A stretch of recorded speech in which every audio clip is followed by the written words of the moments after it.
కొంతమంది blood test చేయించుకున్నప్పుడు levels అన్ని చూసుకుంటారు. అవును. ఏ చాట్ జీపీటీకో ఇచ్చో లేకపోతే దాంట్లో రెడ్ లేకపోతే బోల్డ్ నెంబర్ లేకపోతే బాగానే ఉంది, పక్కన ఉంటాయి కదా యావరేజ్ లెవెల్స్, అవి చూసుకుని ఆ 10 లెవెల్స్ చూసుకుని ఓకే నేను బాగానే ఉన్నా అనుకుంటారు. అవును.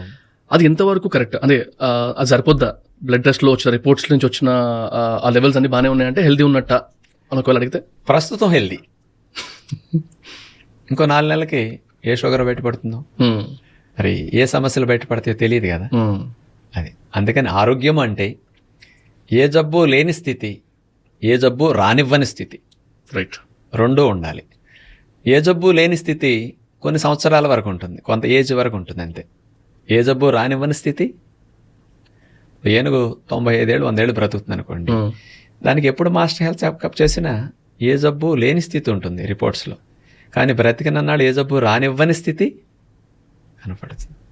అడవిలో ఉంటూ స్వతంత్రంగా, అంటే ఆహారాలు లేక ఈ మధ్య కొన్ని ఇబ్బందులు పడుతున్నాయి, కానీ కొంచెం ముందుకెళితే 100 ఏళ్ళు బ్రతికే ఏనుకి షుగర్ కనపడట్లేదు కదా, కంటి చూపు పోవట్లేదు కదా, కీళ్ళు అరిగిపోవట్లేదు, అంత బరువును వసినాం అరిగిపోవట్లేదు కదా, అంత బరువు ఉండే ఏనుగు కింద పడుకుని లెగుస్తుంది కదా రోజు.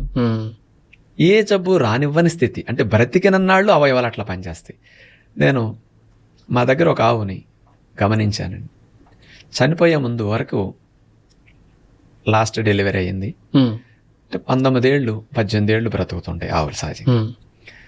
17 దూడలను పెట్టింది. 18వ సంవత్సరం అంటే ఇక 18వ దూడను కూడా పెట్టింది. 18వ దూడ పాలు తాగుతున్నది. 7 నెలలు పుట్టిన తర్వాత కూడా 7 నెలలు పాలు ఇస్తూనే ఉంది. అప్పటి వరకు తన ఆహారం తింటూ వెతుక్కుంటుంది, పాలు ఇచ్చింది.